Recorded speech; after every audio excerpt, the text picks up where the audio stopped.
दोस्तों, जाने अनजाने में हम कुछ ऐसी गलतियां कर देते हैं जिसका पछतावा हमें बाद में होता है। हमें जब अपनी गलती का एहसास होता है तब बहुत देर हो जाती है, तब तक हम बर्बाद हो चुके होते हैं। तो आखिर वो जीवन में कौन कौन सी गलतियां हैं जिसके बारे में हमें पता नहीं है, जो हमें बर्बाद कर रही है। आइए आज इस कहानी में यही बात करते हैं कि इंसान की कौन कौन सी गलतियां हैं जो उन्हें बर्बाद कर देती है। अपनी बर्बादी के कारण अगर हम पता कर ले तो हमारा जीवन सुखमय बन सकता है। बहुत समय पहले की बात है, एक नगर में एक धनी सेठ रहा करता था। उस सेठ के पास सभी तरह की सुख सुविधाएं थीं, लेकिन उसकी कोई संतान नहीं थी। संतान के दुख में वो हमेशा चिंतित रहता था। फिर एक दिन उसे पता चलता है कि उसकी पत्नी गर्भवती है। वो बहुत प्रसन्न हो जाता है। फिर उसने अपनी पत्नी का खूब ख्याल रखा। ऐसे में एक दिन उसके घर पर एक पुत्र का जन्म होता है। सेठ पुत्र के जन्म पर बहुत ही प्रसन्न था। उसने पूरे नगर में मिठाई बंटवाई और उसके खुशी का कोई ठिकाना ना था। देखते ही देखते उसका पुत्र बड़ा हो गया और सेठ ने अपने पुत्र को गुरुकुल भेजने का निर्णय किया ताकि वो पढ़ लिख कर एक विद्वान बन सके। अभी उसके पुत्र की उम्र ज़्यादा नहीं हुई थी, लेकिन उसने छोटी ही उम्र में अपने पुत्र को गुरुकुल भेज दिया।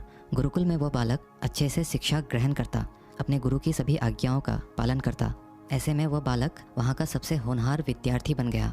गुरुकुल में उस बालक ने सारे वेद पुराण और शास्त्रों का अध्ययन किया और बहुत बड़ा विद्वान बन गया।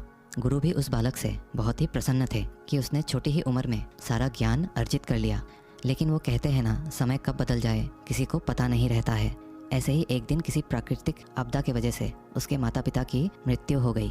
और जब उसके माता पिता की मृत्यु हुई तब तक उस बालक की शिक्षा पूर्ण नहीं हुई थी। और जब उस बालक ने इस खबर को सुना कि उसके माता पिता इस दुनिया में नहीं रहे और उनका सब कुछ बर्बाद हो चुका है, तो उस बालक का इस सांसारिक मोहमाया से मन उठ गया। उसके बाद उस बालक ने निश्चय किया कि वो गुरुकुल से शिक्षा पूर्ण करने के बाद अपना संपूर्ण जीवन लोगों की भलाई में व्यतीत कर देगा। और जब उस बालक की शिक्षा पूर्ण हो गई, उसके बाद वो बालक सन्यासी बन गया और वह सांसारिक वस्तुओं से दूर हिमालय की जंगल में चला गया। वन में जाकर उसने लंबे समय तक तपस्या की। तपस्या पूर्ण करने के बाद उस सन्यासी ने लोगों को शिक्षा देना प्रारंभ कर दिया। समय के साथ साथ उस सन्यासी की चर्चा चारों तरफ होने लगी और दूर दूर से लोग उसके पास शिक्षा ग्रहण करने आने लगे और बहुत से लोग उसके पास अपनी समस्याओं का समाधान खोजने के लिए भी आने लगे। सन्यासी सभी लोगों की समस्याएं बड़ी आसानी से सुलझा देता, जिस वजह से वो पूरे राज्य में मशहूर हो गया था। लेकिन जिस नगर में वो रहता था, उस नगर का राजा एक क्रूर व्यक्ति था। जब राजा को उस सन्यासी के बारे में पता चला तो उस राजा ने उससे मिलने का निश्चय किया। अगली सुबह राजा अपने महल से निकलकर उस सन्यासी से मिलने के लिए निकल गया और फिर सन्यासी के कुटिया के बाहर पहुंच गया। वहां पहुंचकर जब राजा ने उस सन्यासी को देखा, तब राजा उस सन्यासी को देखता ही रह गया। उसके चेहरे पर एक अलग ही तेज था। जब वो उस सन्यासी के पास पहुंचा तब राजा को अपार शांति का अनुभव हुआ। उस राजा ने सन्यासी को प्रणाम किया और उनके पास ही बैठ गया और उनसे वार्तालाप करने लगा।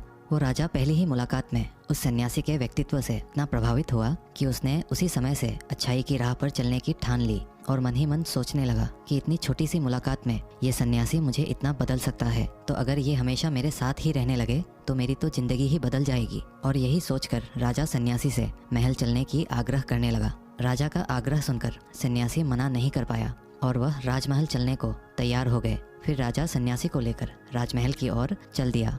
राजमहल पहुंचने पर राजा ने सन्यासी का खूब आदर सत्कार किया और उसके बाद राजा ने सन्यासी को एक सही कमरे में भोजन करवाया। भोजन के बाद सन्यासी ने राजा को धन्यवाद कहा और राजा से जाने की अनुमति मांगी। ये सुनकर राजा ने कहा कि आप हमारे बगीचे में जब तक चाहे रह सकते हैं। आपको यहाँ पर किसी भी प्रकार की असुविधा नहीं होगी और आप यहाँ रहेंगे तो हमारे प्रजा को भी अच्छा लगेगा और हमें भी अच्छा लगेगा। ये सुनकर सन्यासी ने राजा का प्रस्ताव स्वीकार कर लिया। उसके बाद राजा ने सेवकों से कहा कि सन्यासी महाराज के लिए बगीचे में रहने का, खाने का, वस्त्र इत्यादि का प्रबंध किया जाए। राजा की आज्ञा के अनुसार सेवकों ने एक सुंदर कुटिया का निर्माण कर दिया। उसके बाद वह सन्यासी उसी कुटिया में रहने लगे। सन्यासी को उस कुटिया में रहते रहते कई साल बीत गए और इस दौरान राजा ने उनकी खूब सेवा की। एक बार एक आवश्यक काम की वजह से राजा और रानी को दूसरे राज्य में जाना पड़ा। इसीलिए उन्होंने एक सेवादार को सन्यासी की सेवा में नियुक्त कर दिया। पर वो सेवादार राजा के जाने के बाद बीमार पड़ गया और अपने घर चला गया और कभी लौटकर वापस नहीं आया।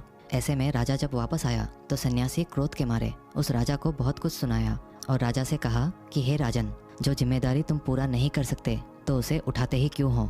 तब राजा ने सन्यासी से क्षमा मांगते हुए कहा, हे गुरुदेव, यदि मुझसे कोई भूल हो गई हो तो उसके लिए मैं आपसे क्षमा मांगता हूँ।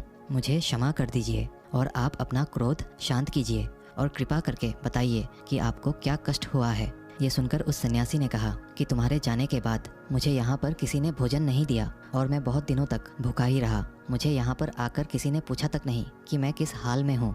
ये सुनकर राजा ने सन्यासी से फिर से क्षमा मांगी और कहा, हे गुरुदेव, आज के बाद ऐसी कोई गलती नहीं होगी। और इसके बाद मामला शांत हो गया। जब राजा और सन्यासी के बीच वार्तालाप हो रही थी तब रानी भी ये सारी बातें चुपके से सुन रही थी और सब कुछ देख रही थी। उसके बाद राजा ने उस सन्यासी को कोई भी शिकायत का मौका नहीं दिया और उसकी खूब सेवा की। परंतु कुछ दिनों बाद राजा को फिर किसी आवश्यक कार्य से अपने राज्य से बाहर जाना पड़ा। लेकिन इस बार राजा ने राज्य से बाहर जाने से पहले अपने रानी को कहा कि जब तक मैं नहीं आऊँ तब तक आप स्वयं सन्यासी की देखभाल करोगी। ये सुनकर रानी ने कहा कि जी महाराज, आप निश्चिंत होकर जाइए, मैं सन्यासी महाराज की अच्छे से सेवा करूंगी। उसके बाद रानी हर रोज भोजन बनाकर सन्यासी को भेज देती थी। लेकिन एक दिन रानी नहाने के लिए चली गई और सन्यासी को भोजन देना भूल गई। सन्यासी ने काफी देर तक भोजन का इंतजार किया, लेकिन जब भोजन नहीं आया तो सन्यासी सोच में पड़ गया कि आज खाना क्यों नहीं आया। उसके बाद सन्यासी ने सोचा कि वह खुद महल में जाकर देखेगा कि आखिर अब तक खाना क्यों नहीं आया। और फिर वह महल पहुंच गया। जब वह महल के अंदर दाखिल हुआ, वहां उसकी नज़र रानी पर पड़ी। रानी के लंबे लंबे घने काले केश जो कि उसके कमर पर लहरा रही थी, उसकी कजरारी आंखें जो देखने मात्र से किसी को भी घायल कर दे, उसकी हिरनी जैसी चाल। रानी के इतने सुंदर रूप को देखकर सन्यासी चकित हो गया और रानी की सुंदरता सन्यासी के मन में घर कर गई और वह वहां से बिना कुछ कहे ही अपने कुटिया में लौट आया। सन्यासी रानी के रूप की सुंदरता को भुला ना सका और वह खाना पीना छोड़कर अपनी कुटिया में पड़ा रहा। सन्यासी अपने विचारों के चलते कई दिनों तक कुछ नहीं खाया, जिस वजह से वह बहुत कमजोर हो गया। फिर कुछ समय बाद राजा वापस लौटे और जब उन्हें सन्यासी की हालत का पता चला तो वह सीधे सन्यासी से मिलने उनके कुटिया के पास पहुंच गए और बोले कि हे गुरुदेव, क्या बात है, आपको क्या हो गया है और आप इतने कमजोर कैसे हो गए? आखिर आपको किस बात की चिंता है? किस गहरी सोच में आप डूबे हुए हो? क्या मुझसे कोई भूल हो गई है? तब सन्यासी ने कहा कि नहीं राजन, आपसे कोई भूल नहीं हुई है। यह सुनकर राजा ने कहा, तो फिर आखिर क्या बात है? आप मुझे बताइए, मैं आपकी परेशानी जरूर हल करूंगा। ये सुनकर सन्यासी ने राजा से कहा कि हे राजन, मैं आपके रानी की अद्भुत सुंदरता को देखकर उनके विचारों में खो गया हूँ और अब मैं रानी के बिना जिंदा भी नहीं रह सकता। ये बातें सुनकर राजा हैरान रह गया और कुछ देर सोचने के बाद राजा ने उस सन्यासी से कहा, मैं आपको रानी दे दूंगा। यह बात सुनते ही सन्यासी बहुत प्रसन्न हो गया। फिर राजा सन्यासी को लेकर महल चले गए और जब राजा सन्यासी को लेकर महल पहुंचे, उस दिन रानी ने सबसे सुंदर वस्त्र पहनी हुई थी। फिर राजा रानी के पास पहुंचे और रानी से कहा कि आपको इस सन्यासी की मदद करनी चाहिए। ये बहुत कमजोर पड़ गए हैं और मैं नहीं चाहता कि किसी ज्ञानी पुरुष की हत्या का कलंक मेरे सर पर लगे। उसके बाद राजा ने रानी से पूछा कि क्या आप इस कलंक को अपने सर लेना चाहेंगी? राजा की यह बात सुनकर रानी ने राजा से पूछा कि आखिर इस सन्यासी के दुख का कारण क्या है? तब राजा ने रानी से कहा कि सन्यासी आपके अद्भुत सुंदरता से दीवाने हो गए हैं। राजा की यह बात सुनकर रानी ने कहा, राजन, आप चिंता ना करें, अब आप सब कुछ मेरे ऊपर छोड़ दीजिए। मुझे पता है कि मुझे अब क्या करना है। उससे आपके ऊपर ना तो सन्यासी के हत्या का पाप लगेगा और ना ही उससे मेरी पवित्रता का नाश होगा।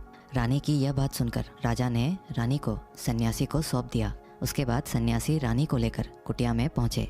कुटिया के अंदर दाखिल होकर रानी ने सन्यासी से कहा कि हमें रहने के लिए घर चाहिए, हम इस झोपड़ी में नहीं रह सकते। ये सुनकर सन्यासी राजा के पास गया और राजा से जाकर बोला कि हे राजन, हमें रहने के लिए एक घर चाहिए। सन्यासी की बात सुनकर राजा ने उनके लिए घर का प्रबंध कर दिया। फिर सन्यासी रानी को लेकर घर पहुंचा। जब रानी सन्यासी के साथ उस घर पर पहुंची तब रानी ने कहा कि ये घर तो बहुत गंदा है और इसकी हालत बहुत खराब है, मैं इस घर में नहीं रह सकती। ये सुनकर फिर से वह सन्यासी राजा के पास गया और राजा के पास जाकर बोला, हे राजन, आपने जो हमें घर दिया है उस घर की हालत बहुत खराब है। सन्यासी की बात सुनकर राजा ने घर की हालत ठीक करवा दी। उसके बाद फिर रानी घर के अंदर गई और नहा धोकर बिस्तर पर आ गई। फिर सन्यासी भी बिस्तर पर आ गया। फिर उसके बाद रानी ने सन्यासी से कहा कि आपको पता है आप कौन हैं और आप अब क्या बन गए हैं? आप एक महान सन्यासी थे जिसके लिए राजा स्वयं सारी सुविधाएं उपलब्ध कराते थे। ऐसा सन्यासी जिसके पास लोग दूर दूर से ज्ञान ग्रहण करने के लिए आते थे, जो लोगों को सत्य की राह दिखाया करते थे, जो लोगों की समस्याओं का समाधान करते थे, जिनको सभी लोग सर्वश्रेष्ठ गुरु मानने लगे थे, जिनकी लोग भगवान के रूप में भी पूजा किया करते थे। और आज आप अपने वासना के कारण मेरे गुलाम बन गए हैं। रानी की ये सारी बातें सुनकर उस सन्यासी को बड़ा झटका लगा और उसे महसूस हुआ कि वो तो एक सन्यासी है और वह ये सब क्या कर रहा है। वो तो इन सारी सुख सुविधाओं को छोड़कर शांति की तलाश में वन में चला गया था। जब सन्यासी को सुध-बुध आई तो वो जोर जोर से रोने लगा और चिल्लाने लगा और रानी से कहने लगा, मुझे क्षमा कीजिए महारानी, मैं ये क्या करने जा रहा था। मैं अभी इसी वक्त आपको राजा के पास सौंप कर आता हूँ। सन्यासी की ये बात सुनकर रानी ने सन्यासी से प्रश्न किया कि हे गुरुदेव, मेरे मन में भी एक प्रश्न उठ रहा है, कृपया मेरे प्रश्न का उत्तर दीजिए। रानी की ये बात सुनकर सन्यासी ने कहा, पूछो तुम्हारा क्या प्रश्न है। फिर रानी ने कहा, जब आपको उस दिन भोजन नहीं मिला तो आप बहुत क्रोधित हो गए थे। तब मैंने आपका ये रूप पहली बार देखा था और तभी से मैं आपके व्यवहार में परिवर्तन महसूस कर रही हूँ। ऐसा क्यों हुआ गुरुदेव? आखिर आपको इतना क्रोध क्यों आया? आपने तो शांति की प्राप्ति कर ली थी।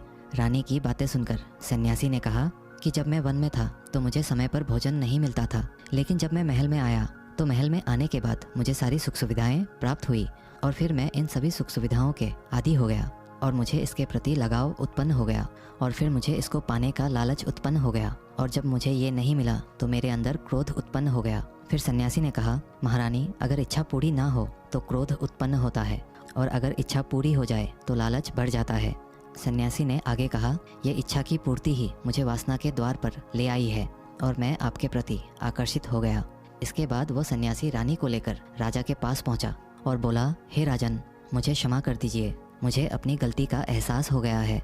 ये लो आपकी रानी, मुझे ये सब नहीं चाहिए। मैं अपनी इच्छा में वशीभूत होकर ये गलत कार्य करने जा रहा था और अपने जीवन को बर्बाद कर रहा था, लेकिन अब मुझे सब कुछ समझ आ गया है। उसके बाद उस सन्यासी ने कहा कि हे राजन, मनुष्य की बर्बादी का कारण उसकी 4 आदतें बनती है और दुनिया के हर एक व्यक्ति के अंदर ये 4 अवगुण होते हैं, लेकिन जो व्यक्ति इन पर नियंत्रण पा लेता है वह दुख और परेशानियों से बच जाता है और वहीं जो व्यक्ति इन चारों दोषों पर नियंत्रण नहीं कर पाता है वो बर्बाद होने के कगार पर पहुंच जाता है। ये सुनकर राजा ने कहा, हे गुरुदेव, आप मुझे वह 4 आदतें बताइए जिससे मनुष्य की बर्बादी हो जाती है। फिर सन्यासी ने राजा को मनुष्य को बर्बाद कर देने वाली 4 आदतों के बारे में बताया कि हे राजन, मनुष्य को बर्बाद करने वाली पहली आदत है उसकी इच्छा, क्योंकि इच्छा ही दुनिया के हर एक व्यक्ति के अंदर पहला अवगुण होता है और जो व्यक्ति अपनी इच्छाओं को नियंत्रण में नहीं रख पाता है वो जीवन में किसी भी जगह सफल नहीं हो पाता है, क्योंकि जैसे ही उसकी एक इच्छा पूरी होती है वह दूसरी की ओर बढ़ने लगता है और दूसरी पूरी होती है तो तीसरी इच्छा उसके मन में जागृत हो जाती है और फिर ऐसा करते करते इच्छाओं पर नियंत्रण ना होने के कारण इंसान के मन में संतोष का भाव नहीं आ पाता है और इसी जाल में उलझा रहता है, दुखी रहता है। इसीलिए राजन, जब हम अपनी इच्छाओं पर नियंत्रण पा लेते हैं तो हम हमारे मन पर भी नियंत्रण कर लेते हैं और जब हमारा मन हमारे वश में होता है तो हमें सुख ही सुख की प्राप्ति होती है। फिर जो हम चाहते हैं वही हमारे साथ होता है। फिर सन्यासी कहता है कि हे राजन, मनुष्य को बर्बाद करने वाली दूसरी आदत है वासना। वासना का जन्म हमारे मन में उठने वाली इच्छाओं से होता है। जिस प्रकार इच्छाओं का कोई अंत नहीं होता, उसी तरह मनुष्य वासना के जाल में फंसता ही चला जाता है। वासना में वशीभूत होकर इंसान को कुछ भी नहीं नजर आता है।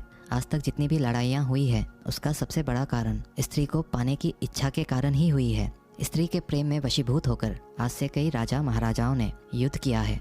रावण एक बड़ा बुद्धिमान व्यक्ति था, लेकिन वह माता सीता के सुंदरता से वशीभूत होकर अपने आप को बर्बाद कर लिया। उसकी मृत्यु का कारण एक स्त्री ही बनी थी। कई राजा महाराजा तो युद्ध में इसीलिए हार गए क्योंकि वो लोग स्त्रियों से रासलीला रचाने में ही रह गए। ईश्वर ने तो स्त्री की उत्पत्ति इस संसार को बढ़ाने के लिए की है, लेकिन आजकल लोगों ने इसे अपना वासना का रूप बना लिया है। स्त्री को अपने मनोरंजन का सामान सोचने लगे हैं और जब उन्हें अपना ये मनोरंजन नहीं मिलता तो वो पागल हो जाते हैं और न जाने क्या क्या कर बैठते हैं। इसीलिए हे राजन, जितना हो सके उतना ही वासना से दूर रहना चाहिए। फिर सन्यासी कहते हैं कि हे राजन, मनुष्य को बर्बाद करने वाली तीसरी आदत है क्रोध, क्योंकि जब मनुष्य की वासना की पूर्ति नहीं होती है तो उसके अंदर क्रोध उत्पन्न हो जाता है और जब व्यक्ति को क्रोध आता है तो उस पर उसका नियंत्रण नहीं होता है और फिर वह क्रोध में आकर कई गलत निर्णय ले लेता है। क्रोध में व्यक्ति दूसरों को भला बुरा कह देता है, गालियां भी निकाल देता है और जब उनका क्रोध शांत होता है तो उन्हें अपनी गलतियों का एहसास होता है, लेकिन तब तक तो सब कुछ बर्बाद हो चुका होता है। क्रोध के कारण मनुष्य के कई बने बनाए काम बिगड़ जाते हैं। जब मनुष्य के अंदर क्रोध उत्पन्न होता है तो वो अंदर से बहुत कमजोर हो जाता है और एक कमज़ोर मनुष्य जीवन में कुछ नहीं कर सकता है, उसे कभी भी सफलता नहीं मिलती है। फिर सन्यासी कहता है, हे राजन, मनुष्य को बर्बाद करने वाली चौथी आदत है लालच। हे राजन, लालच का फल सदैव ही बुरा होता है। लालच में पड़कर हम बहुत लोगों का बुरा कर देते हैं। हर मनुष्य के जीवन में ऐसे अवसर अवश्य आते हैं जब वो लालच कर बैठता है और अधिक पाने की लालसा में वो कुछ ऐसा कर जाता है जिससे जो उसके पास था वो भी वो खो देता है। क्योंकि जैसे ही व्यक्ति की एक इच्छा पूरी होती है, उसका लालच भी बढ़ जाता है और उसके मन में और कई सारे आकांक्षाएं जन्म लेने लगती है। जो व्यक्ति अपने जीवन में लालच करता है वो कामयाबी से भी धीरे धीरे दूर हो जाता है। अगर हम समय रहते ही अपने लालच को त्याग दें और उसके फेरे में ना पड़े तो हम एक सफल व्यक्ति अवश्य बन सकते हैं। फिर अंत में सन्यासी कहता है कि हे राजन, अगर मनुष्य इन 4 आदतों को छोड़ देता है तो उसे जीवन में सफल होने से कोई नहीं रोक सकता है। मैं एक सन्यासी होकर भी इन आदतों में पड़ गया था और खुद को बर्बाद करने चला था। इसीलिए हे राजन, इन 4 आदतों से मनुष्य को हमेशा दूर रहना चाहिए।